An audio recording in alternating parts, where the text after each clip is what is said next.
태풍 흰남노로 인한 전남적 피해액이 시간이 지날수록 늘고 있습니다. 농작물 피해가 가장 컸습니다. 농작물 재해보험이 있지만 여전히 농민들의 외면을 받고 있습니다. 그 이유를 분석해봤습니다. 무한 해상에 방치되고 있는 폐, 선박, 인양이 계속 지연되면서 인근 김양식 어민들의 걱정이 커지고 있습니다.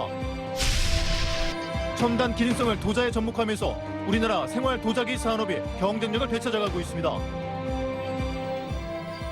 여러분 안녕하십니까? 목포 MBC 뉴스데스크입니다.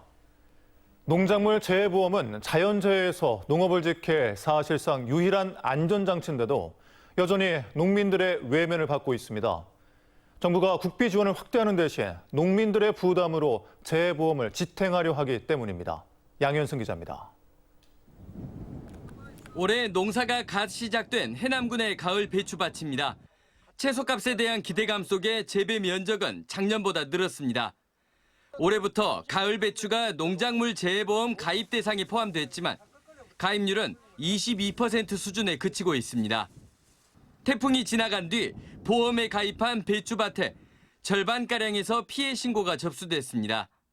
나머지 보험 미가입 배추밭은 농민들이 고스란히 모든 피해를 감당해야 합니다. 뿌리가 이렇게 꺾어져가지고 양분이 못 올라가면서 고사가 모두 진행되고 있는 상황입니다.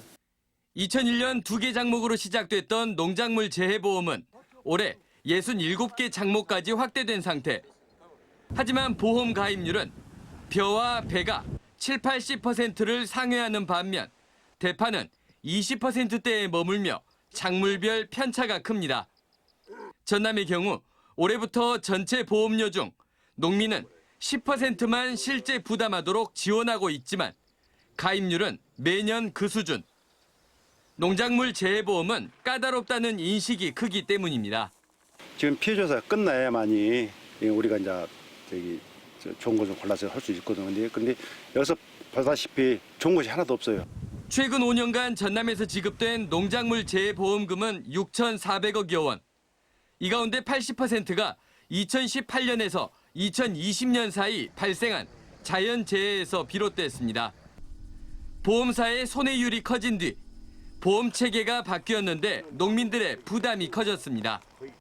굳이 따지자면 자연재해의 귀책 사유는 하늘에 있지만 농민들에게 책임이 전가되면서 보험료 할증률은 작년부터 30%에서 50%로 높아졌습니다.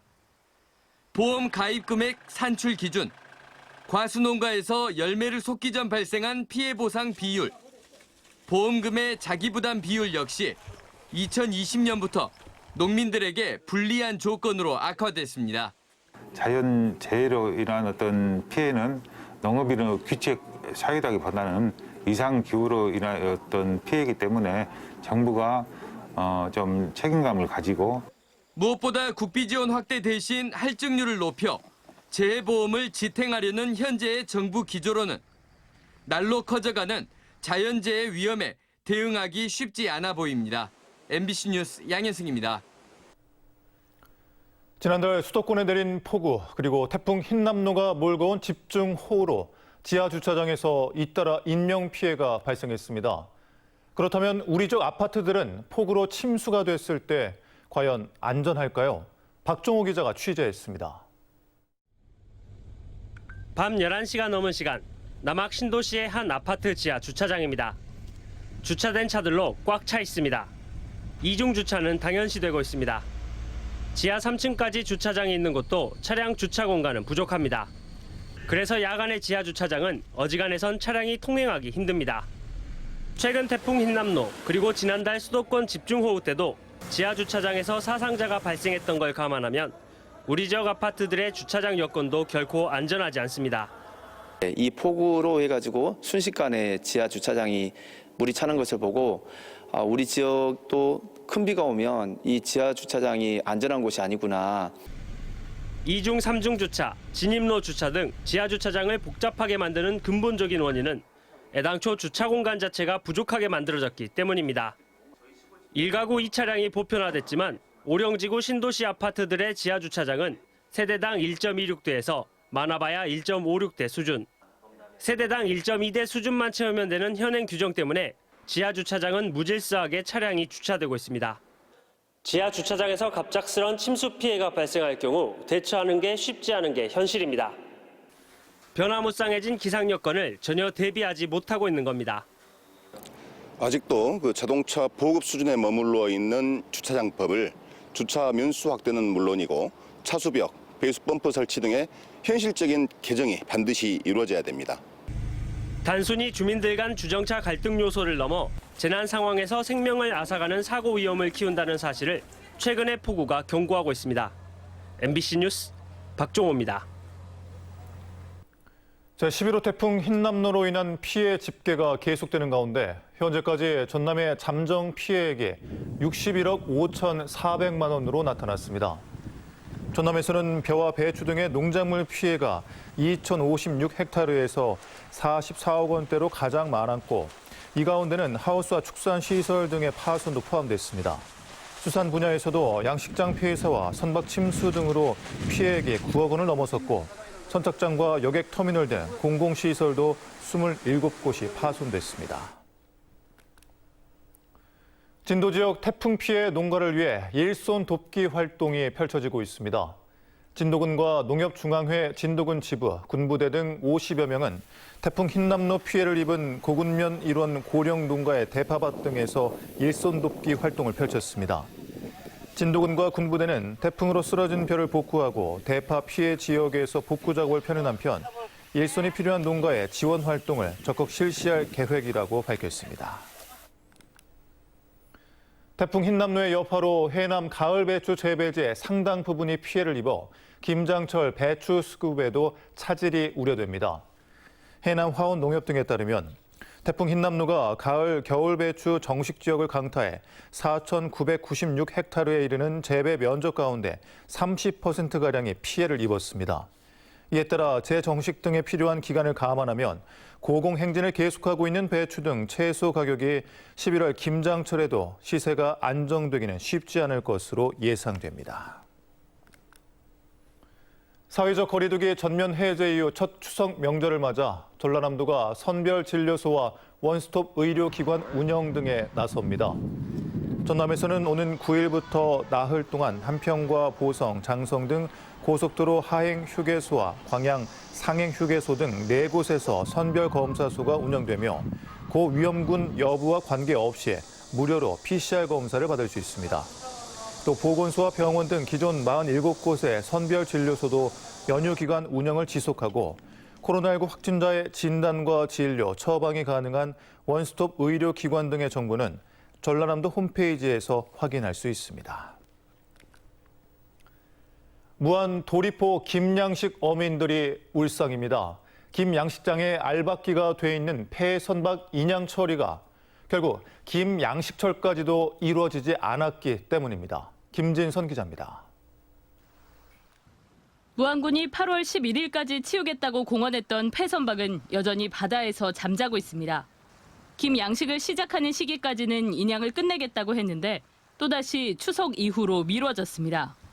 김양식 어민들이 본격적으로 김 채묘를 시작하는 시기와 딱 겹칩니다. 어민들은 예통 타서 죽겠습니다.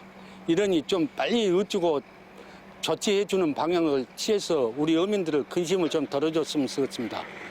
폐선박 소유주 대신 무안군이 직접 인양을 결정한 건 지난달 15일. 하지만 물때가 안 맞는다는 이유로 선체에서 파손 부위가 꾸준히 발견되고 또 그걸 막는 작업을 한다는 이유로 본격 인양에 나서지는 못하고 있습니다. 혹시나 이제 또 우리가 이제 끌어올리다가 약간 나오면은 방제선도 있고 우리 준비는 다 돼 있거든요. 무안군이 폐선박을 인양하겠다는 시점은 오는 13일. 결국 김양식철과 겹쳐버린 선체 인양 과정에서 기름 유출이 발생하지는 않을지 어민들의 걱정이 커지고 있습니다. MBC 뉴스 김진선입니다. 우리나라 생활 도자기 산업이 값싼 중국산과 유럽의 고급 자기에 밀려 위기에 처한 지 오랜데요. 최근 기능성을 도자에 입히면서 경쟁력을 되찾아가고 있습니다. 문현철 기자입니다. 평범한 그릇처럼 보이지만 오랜 기간 연구해온 첨단 기술이 적용돼 있습니다. 음식을 담는 것을 넘어 조리를 할 수 있는 내열 자기입니다. 350도 이상의 열 충격을 견딜 수 있는 소지, 도자용 가공 점토를 개발하는 게 관건입니다. 또 가마 온도와 유약의 배합 비율까지 최적의 조합을 찾는 실험도 오랜 시행착오를 거쳐야 했습니다. 최근에는 인덕션에서도 사용할 수 있는 내열 자기까지 개발해 눈길을 끌고 있습니다. 이제 인덕션은 자기장에 반응하는 철 성분만 가진 이런 용기들만 사용이 가능하기 때문에 저희는 지금 은페이스트를 이용해서 인덕션에도 반응하는 그런 내열자기를 지금 개발이 거의 완료된 상태입니다. 옛 기술을 현대자기에 접목하는 노력도 계속되고 있습니다. 수백 년 전 분청사기 파편에 남아있는 귀할 기법을 재해석해 지금의 자기에 입히고 있습니다. 이 도표는 공장 부근에 있는 신흥리에서 나오는 도표인데 그 분청사기를 현대감각에 맞도록 만들기 위해서 지금 시험을 하고 있습니다. 그릇을 넘어 기능성 조리도구로 또 전통에서 새로운 가치를 찾는 시도가 우리나라 생활도자의 경쟁력을 키우는 토대가 되고 있습니다. MBC 뉴스 문현철입니다. 목포 시내버스 운전 노동자들의 임금 10억 2,900여만 원이 체불 상태인 것으로 나타났습니다. 태원 여객과 유진 운수의 직원 370여 명은 지난달 중순 지급받았어야 할 7월분 임금을 지급받지 못했고 이달 지급 예정인 8월 임금 역시 체불될 가능성이 큰 실정입니다. 목포 시내버스 공공성 강화 범시민대책위원회는 기자회견을 열고 체불 임금 청산과 버스업체의 사과를 요구했습니다. 근본적인 원인은 다시 민영제라고 하는 목포 시내버스의 운영 체계에서 찾을 수밖에 없다. 목포 시민들의 공적 세금인 보조금을 자신의 쌈짓돈으로 생각하지 않고서는 이 회사 대표의 태도를 이해할 방법은 없다. 광주지방기상청은 추석 당일인 오는 10일 광주와 전남에서는 높은 구름 사이로 보름달을 볼 수 있을 것으로 전망했습니다.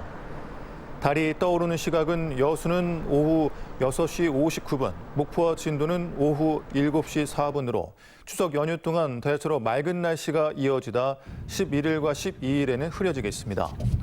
기상청은 특히 연휴 기간 전남 내륙을 중심으로 가시거리에 1km 미만의 안개가 낄 수 있다며 교통 안전에 유의할 것을 당부했습니다. 시월드 고스퀘리가 코로나19 장기화로 어려움을 겪고 있는 이웃에게 써달라며 목포시청에 성금 3천만 원을 기탁했습니다. 시월드 고스퀘리 이혁영 회장은 추석을 앞두고 방역 사각지대에서 생활고를 겪고 있는 이웃들을 돕기 위해 성금을 기탁하게 됐다며 앞으로도 사회적 책임 경영 강화를 통해 지역사회와 함께 성장하겠다고 밝혔습니다. 영암 지역 제조업체인 광전 PC가 어려운 이웃에게 써달라며 영암군청에 2,400만 원 상당의 이불 120채를 기탁했습니다. 광전 PC는 해마다 기부를 이어오고 있는데 영암군은 이들 이불을 관내 취약계층에게 나눠줄 계획입니다. 더불어민주당 지명직 최고위원회 임선숙 변호사가 선임됐습니다. 민주당은 비공개 최고위원회를 열고 임선숙 변호사를 호남목 최고위원으로 인선했다고 밝혔습니다. 호남 지역 대학 출신으로는 처음으로 여성 사시 합격자로 민변 광주 지부장과 광주 변호사 회장을 역임한 임 변호사의 최고위원 지명은 호남 민심을 반영하겠다는 의지의 표현이라고 민주당은 덧붙였습니다. 영암군이 민선 8기에 10개 분야 120개 공약을 확정해 발표했습니다. 확정된 주요 공약은 월출산과 역사문화자원 마케팅, 생명농업 1번지 영암 실현, 에너지 전환 선도도시 창출, 미래 혁신과 청년 친화도시 건설, 아이들 키우기 좋은 영암 교육 등으로 주민 의견 수렴 절차를 거쳐 오는 12월에 세부 실천 계획을 최종 발표할 예정입니다.